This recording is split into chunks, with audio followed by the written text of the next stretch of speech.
Les chercheurs du ministère de la Recherche scientifique et de l'Innovation, MARSI, se sont décidés à saisir le président de la République Paul Biya à travers une imposante lettre sans laquelle ils vident leur sac. Excellence Monsieur le Président de la République, les chercheurs du ministère de la Recherche scientifique et de l'Innovation, MARSI, ont le sentiment justifié qu'à ce jour, les impulsions données à la recherche scientifique, par les différents textes juridiques qui l'organisent, ne permettent plus à cette profession de libérer pleinement son potentiel d'innovation. En cause, l'anachronique statut des chercheurs et leurs difficiles conditions de travail. Le Premier ministre a d'ailleurs entrepris, depuis le 31 mars 2021, une initiative pour trouver un mécanisme pérenne de financement de la recherche camerounaise, afin d'accompagner la vision d'émergence à l'horizon 2035, ce qui rejoint votre discours du 31 décembre 2019. Notre objectif demeure d'accéder à l'émergence à l'horizon 2035. Faut-il le rappeler, les chercheurs du MARSI sont des acteurs clés de cette émergence. En effet, tous les pays développés, et/ou qui ambitionnent aussi de se développer, fondent l'essentiel de leur stratégie de développement sur la recherche scientifique. Puisque, comme le démontrent toutes les études, la priorisation de l'économie du savoir induit toujours une croissance fulgurante de tous les autres secteurs de la vie nationale. La recherche est donc la clé de voûte, et le catalyseur de tout processus de développement pertinent. Excellence Monsieur le Président, l'emploi scientifique, dans le secteur public de la recherche, regroupe l'ensemble des personnels travaillant directement sur des projets de recherche et de développement, chercheurs, enseignants-chercheurs, et qui participent à l'encadrement des techniciens, des ingénieurs, des doctorants et des post-doctorants.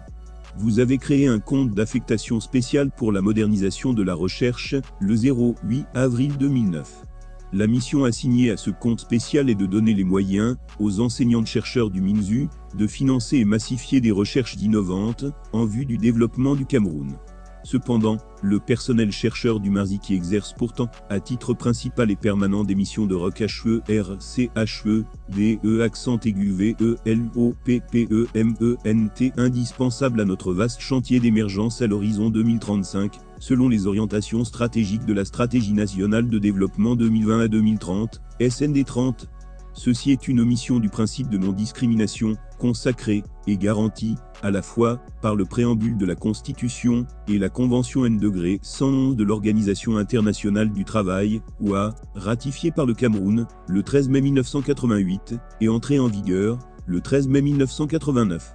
L'article 1er de cette convention interdit toute autre distinction, exclusion ou préférence ayant pour effet de détruire ou d'altérer l'égalité de chance ou de traitement en matière d'emploi ou de profession. Au regard de ces deux textes, le non-paiement de la prime de modernisation de la recherche aux chercheurs du MARSI est une discrimination légalement interdite.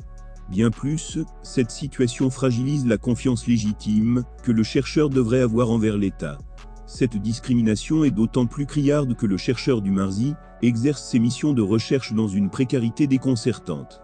Au lieu qu'il bénéficie de la prime trimestrielle pour la modernisation de la recherche, attribuée actuellement aux enseignants du MINSU, il est contraint de financer, avec son salaire, déjà insuffisant pour prendre en charge sa famille, les activités de recherche, qui entrent pourtant dans le patrimoine de l'État.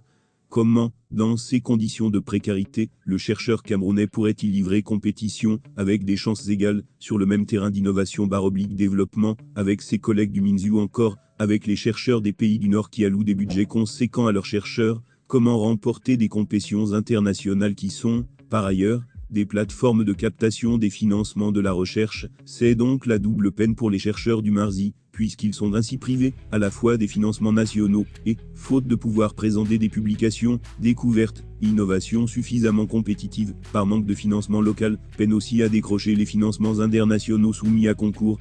Nous ne pouvons pas rester sur la trajectoire de l'accès à l'émergence en 2035, avec une recherche scientifique, qui présente un tel visage, celui de la débrouillardise scientifique. Notre recherche scientifique est devenue la risée du monde entier et 80% des chercheurs utilisent leur salaire minable pour financer leurs